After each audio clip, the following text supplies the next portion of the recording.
فراکسیۆنی لیستی سەردەم.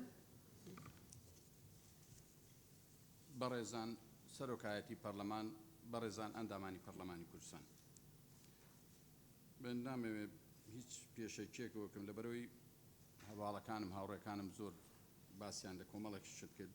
دەمە بێمە سەر ئەو یاسانەی کە پەیوەندن بە ژیان و گوزەرانی خەڵک و کاریگەریان هەیە لەسەر باشترکردنی گوزەرانی خەڵک زیاتر لەسەر ئەو یاسانە یان ئەو یاسانەی کە کەم و کوڕیان هەیە پێویستیان بە هەموارکردنەوە هەیە. یەکەم پێشینە بەڕای من یاسای چاکسازیە کارهەندێکی نیشتیمانی هەیە کە پەیوەندی بەوەیە کە داهات وەکو پێشنیاریان کردووە داهاتی گشتی زیاد دەکات و دەتوانرێت بەردەوامی موچە و زیاتر گەشەی ئابووری لێ بکەوێتەوە، بەڵام بەمە بچێک بێت کە ڕەهەندی نیشتیمانی هەیە دەبێت بە سازانی هەموو لاگ بێت بۆ ئەوەی ئاڵۆزی کۆمەڵایەتی لێ نەکەوێتەوە. ئێمە کۆمەڵەشت هەیە لەوانەیە کە لە یاسای چاکسازی داهاتوو بێتە مای قەدرکردن لە هێندێک توێش و بە پێچەوانەکەشی بشکێتەوە.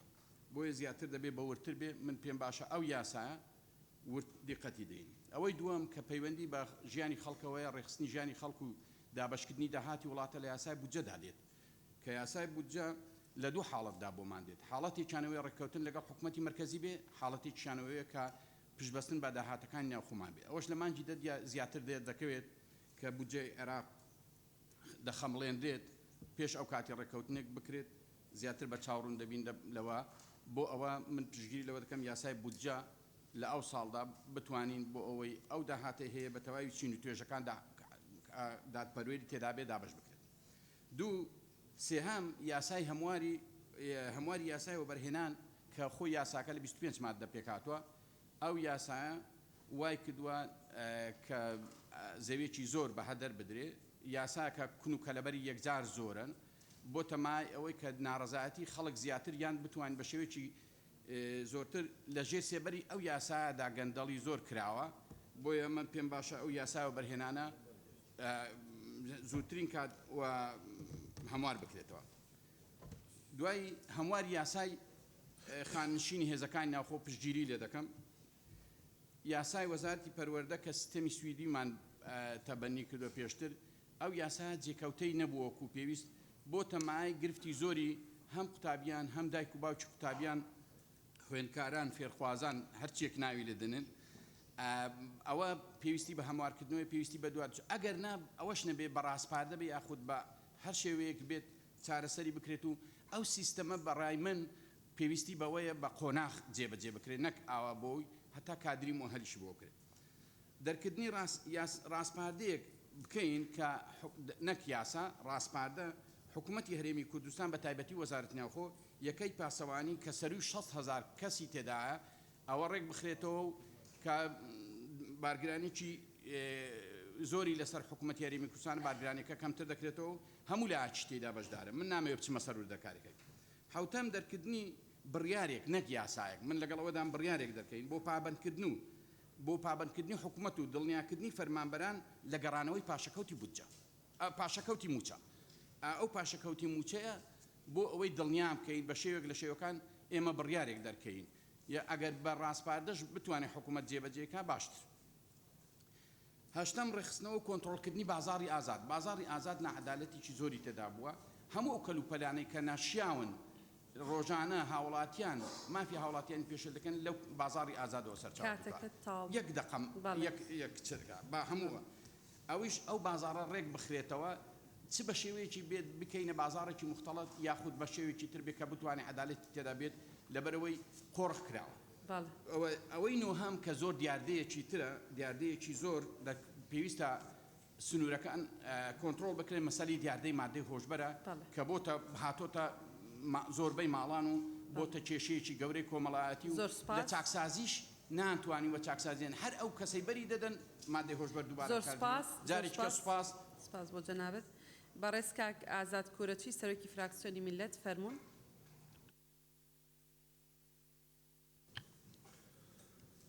بەڕێز سەرۆکی پەرلەمان، ئێمە لە فراکسیۆنی میلەت ئەولیاویاتمان لە خولی پایزەی یاسادانان بەم شێوەیە دەبێت. یەک، دەستکردن بە ئامادەکردنی پرۆژەی دەستوری هەرێمی کوردستان زەمانەتی مافی پێکاتەکان بکرێت لە دەستوردا. دوو، بودسەی هەرێمی کوردستان بێتە پەرلەمان و پەسەند بکرێت ڕێژەیەکیش لە بودسە بۆ چالاکی و فەرهەنگی کەلتوری پێکاتەکان تەرخان بکرێت. سێ کار بکرێت لەسەر تەنەوەعی سەرچاوەکانی داهات و بە تایبەتی پەرە بدرێت بە کردی کشتتوکاڵ و گەشتوگوزار و پیشەسازی و کەرتی تایبەت. چار پێداچوونەوە بە سیستەم و یاساکانی پەروەردە و ڕۆشنبیری و وەرزش بە جۆرێک هەرێمی کوردستان بکرێت بە خاوەنی سیستەمێکی پێشکەوتویی خۆمالی کە گونجاو بێت لەگەڵ پێشکەوتنەکانی سەردەم ڕەچاوی بارودۆخی هەرێمی کوردستان بکات. گرنگی بدرێتە پەروەردە و ڕۆشنبیری پێکاتەکان. 5 گرنگی بدرێت بە دابینکردنی پرۆژەی خزمەتگوزاری و سەرەکیەکانی ئاو و ڕێگاوبان و تەندروستی. 6 پەیڕەوی ناوخۆی پەرلەمانی کوردستان هەموار بکرێتەوە. 7 یاسای پەرلەمانی کوردستان و یاسای هەڵبژاردننی پەرلەمانی کوردستان پەسەند بکرێت. 8 پرۆژە یاسای چاکسازی پەسەند بکرێت. 9 یاسای ئەنجومەنی پارێزگاکان هەموار بکرێتەوە بە مەرجێک لە مەرکەزیەتی ئیداری فراوان بکرێت. 10 پەیوەندیەکانی هەرێمی کوردستان و بەغدا لە سایەی بنەمای دەستوری عێراقی ڕێک بخرێتەوە مافەکانی گەلی کوردستان لە بودسەی عێراق دەستەبەر بکرێت. 11 پێداچوونەوە بکرێت بە یاساکانی تایبەت بە کەرتی تەندروستی هەر لە بیمای تەندروستی و مافەکانی نەخۆش هەتا دوایی. 12 بۆ جێبەجێکردنی پرۆگرامی حکوومەت پەرلەمان هاوکار و چاودێر بێت. 13 پرۆژە یاسای تایبەتەکانی پێکاتەکان گرنگی زیاتر پێ بدرێت لەلایەن پەرلەمان. سوپاس. زۆر سوپاس. کاک فەرید یعقوب سەرۆکی فراکسیۆنی ڕافیدەین فەرموون. ناوی خدای مەزن و دلۆڤان بەرێز سەرۆکی پەرلەمان بەرێزان ئەندامی پەرلەمان لە سەرەتادا پیرۆزبایلێتان دەکەم بەبوونی دەست پێکردنی وەرزەی یاسایی دووەم هیویدارم ئەم وەرزە ببیتە مایە بەدەستهێنانی دۆسیەکانی گرنگ کە شەقام چاوەڕانی دەکەت و متمانە پێداوێنی بۆ چارەسەرکردنی بێشیوەیەکی ڕێشەیی. گرنگترین یاسایی چەکسازی کە لایەنێکی گرنگە لە کاری پەرلەمان و پاشکەوتەی موچەی فەرمانبەران و دابینکردنی مافی ڕاوانەکان لە یاسەدانان کە ژیانێکی ئاسوودەی بۆ هاوڵاتیان دابین دەکەین بە تایبەتی پەروەردەی کە پێویستە بە دووبارەکردنی گشتی هەیە لە سیستەمی کە زوو گۆڕانەوەکار لە پرۆگرامەکانی دەبیت ئەوژی دەبیتە هۆی نەوەی پرۆسەی خوێندنی شەلەزان دەبیت و هەروەها یاسەدان کە تایبەت بە تەندروستی و کارەب و باج و چەندین تشت خزمەتی هاوڵاتی دەکەین. ئێمەش وەک پێک هاتەوەی کلدانی سریانی ئاشووری ڕەسەن لە هەرێمدا داواکارین لە پەرلەمانی ئێستا کار بکەت بۆ زامنی کردنی مافەکانمان بە یاساکانێکی تایبەت و کارکردنی بۆ چارەسەرکردنی هەموو کێشەیان کە ئێمڕۆ بەرامبەرمان وەک کەمەنەتەوەکان و هەرشەی بۆ نەمان لە هەرێمی دەکاتەوە و ڕەوەستان لە ئاوارەبوونی گەلەکەمان و گرنگترین تشت پێکوەژیانە. لای ئێمە داوا دەکەین ئەم پێکوەژیانە بە فعلی جیبەجی بکرێت لە ڕێی چارەسەرکردنی کێشەکانمان و هەروەها بەشداربوونی حەقیقی لە هەر سێ دەسەڵاتی هەرێم لە یاسەدان و جیبەجیکردنی و ناوخۆی و پاراستن لە نەرەتانی کردنی گەلەکەمان لە پەرلەمانی لە ڕێکای کارکردنی و ڕاستکردنی یاسای هەلبژاردننی و گەرەنەوە بۆ یاسای 1992 و دانانی تۆمارێ تایبەت بۆ گەلەکەنمان هەلبژاردنی نوێنەرێ خۆ بەخۆی و داوای لە حکوومەتی بکرێت دابینکردنی خزمەتگوزاری پێویست بۆ گوند بە تایبەت ناوچەی نەهڵا بەبێ خزمەتگوزاریە. لە کۆتاییدا کارکردنی بۆ چارەسەرکردنی بارێ ئاسایشی و خزمەتگوزاری بۆ گوندەکەمان کە چەندین ساڵ چۆین خراوە و هەروەها گەرەنەوە ژیان بۆ ناوچەی نێروە ئوڕێکان. هەروەها گوندەکانمان هەرێم بەگشتی کە بەردەوامی تووشی بردەمان و هەرشە لە لای تورکیا دەبن. زۆر سوپاس. بەڵێ بەڕێز کاکیمداد سەباح سەرۆکی فراکسیۆنی بەرەی تورکمانی فەرموون. بە ناوی خوای گەورە و میهرەبان بەڕێز سەرۆکی پەرلەمانی کوردستان بەڕێزان ئەندامانی پەرلەمان ئێمە وەکو فراکسیۆنی بەرەی تورکمانی لە پەرلەمانی کوردستان پێمان وایە ئەم وەرزە نوێیەی خوڵی یاسادانانی کە خوڵی پێنجەمی پاییزەیە کار لەسەر ئەم بەرنامە پرۆژە یاسایانە بکرێت و کە ئەمانن. یەکەم بە پێویست دەزانین کە ئەم وەرزەی یاسادانانی پەرلەمان ببێتە ناوەندێکی مرکزێکی گرنگ بۆ داکۆکیکردن لە مافەکانی هاوڵاتیان و باشترکردنی خزمەت گوزارەکانیان هەر لە دەرەکردنی یاسای نوێ و چاودێریکردنیش. بە پێویست دەزانین کە پرۆژەکانی یاسایی چاکسازی بە هەماهەنگی لەگەڵ حکوومەتی هەرێمی کوردستان سەر بکەوێت، چونکە حکوومەتی هەرێم بۆ ئەم پرۆژە یاساییە دەبێتە کۆڵەگەیەکی سەرەکی سەرکەوتنی یاسا. پێویستە لەم وەرزەدا داواکاری و مافەکانی پێکاتەکان لە هەرێمی کوردستان بە شێوەیەکی باشتر کاری لەسەر بکرێت. پێنجەم داواکاری لە سەرۆکایەتی پەرلەمانی کوردستان و فراکسیۆنەکان دەکەین کە یارمەتی ئێمە بدەن بۆ ئەوەی کە ڕۆژێکی نەتەوەیی تەرخان بکرێ وەکو ڕۆژێکی نەتەوەیی تورکمان. شەشەم ئومێدەوارین لەم وەرزە یاسادانان برایەتی و تەبایی نێوان سەرجەم پێکاتە ئاینی و نەتەوەیەکان زیاتر و قۆڵتر ببێتەوە و ئەمەش لە پێناوی بەرژەوەندی گشتیە. حوتەم ئێمە وەکو فراکسیۆنی بەرەی تورکمانی پاڵپشتی هەموو ئەو هەنگاوانە دەبین کە خزمەت بە چاکسازی و گوزەرانی خەڵک دەکرێت. زۆر سوپاس. زۆر سوپاس. بەڕێز کلارا عۆدیشۆ سەرۆکی فراکسیۆنی ئەنجومەنی گەلی کلدان و سریان و ئاشووری.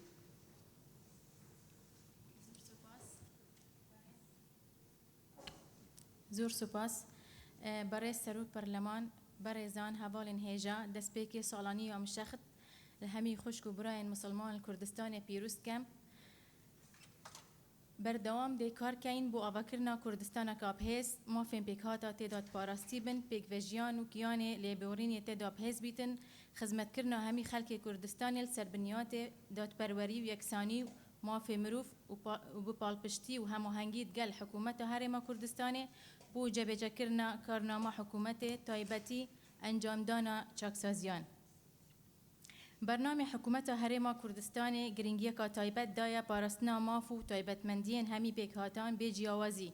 Lê em wek nûnerên gelê kildanî Siryanî Aşûrî dê hewl deyn maf û rewşa wan baştir û xweştir lê bihêt çendîn kar û pêngavan. Yekemîn tişt, yasayê jimara 5 ya sala 2015 yasayê parastina mafên pêkhatên Kurdistanê giringiya xwe ya hey dêkarken ser hemwarkirina hindek maddên wî ku pêdiviye bi danana aliyatên cêbecêkirinê ye û her wesa destnîşankirina aliyatên sizadan li demê nehête cêbecêkirin. Du, her hemwarek maddên destûrî da yan yasayê helbijartinan yan yasayê perlemanê pêdiviya kûta pêkhatan ya zamin bît bû temthîlawan ya rasteqîne. Sê, dananan mîkanîzmekî bi hemahengî gel hikûmetê ji bo destnîşankirina pileyên damezrandinê bû gelê kildanî Siryanî Aşûrî û girintîkirina damezrandina wan. 4. Danana mîkanîzmek gel hikûmeta Herêmê bû çareserkirina babetên zêdegafî li ser erdê gelê me ew ê hatiye kirin berînûke û tanûke jî proje yasayek bihête danan bû parastina erdê gelên resen Kurdistanê ji zêdegefiyan li hemî coran da. 5. Hemwarkirina hindek maddên yasayên karobarên medenî ya Iraqê ew ê naguncin gel belgename û pîwerên nîvdewletiyên mafê mirov û her wesa naguncin gel jîngeha Kurdistanê ya hemejûr welvêre taybetî behsê İslam el Qasir dikem. Berkarkirin biryara Encûmenê Wezîrên Iraqê ya jimara 86 ya teعwîzkirina pileyên damezrandinê bû gelê me el Kurdistanê. Destûr parastina mafê xelkê Kurdistanê diket û parastina taybetmendiyên pêkhata diket. Dêkarken bû binecehkirina madda 35 di destûrê Herêmê da û her wesa navê gelê kildanî Siryanî Aşûrî destûrî da yê berqerar bît û hemû yasayê hête derêxistin çunka em êk neteweyne. 8. Pêşvebirin û danana sîstemeyê peyrewê yê perwerde ji layê zanistî û mêjûyî bi şêwekî bîtin ku pêkvejiyan û giyanê lêborîn li Kurdistanê pêz û berdewam biket. Di Muhayk xal li roja 6/8/2014 gelê me li deşta Neynewa tûşî durantirîn kiryarên terorîstî bûye serdestê Daeş هاتە کوشتن و ڕەواندن گەل خوشک و برایên مەش پێک هاتێن دی سەرڕای ئازادکردنا دەڤەرên مەش لای هێزên پشمەرگên قارەمان لێ حتا نوکە زۆر کچ و کوڕên me بێچارەنووسن و دەستێ داعش دانە ئەڤە بسەر ملەتێ me هاتی لەسەر دەستێ داعش دان پێدان هاتێکردن جینۆسایدە شلایە ئەنجومەنی مافê مرۆڤ یەنەتەوەین ئیگرتی و مافê مرۆڤ و پاراستنا کەرامەتا مرۆڤی ne bi jimareye belku li dîv pêwer û pelgenomên nîvdewletiye pêdiviya Parlemanê Kurdistanê rojeka taybet bihête destnîşankirin bî jînûsayd bû gelê me her wekî bû birayên me yên êzîdî zor spas. زۆر سوپاس بەڕێز فاهی کەمال سەرۆکی فراکسیۆنی ئەرمەن.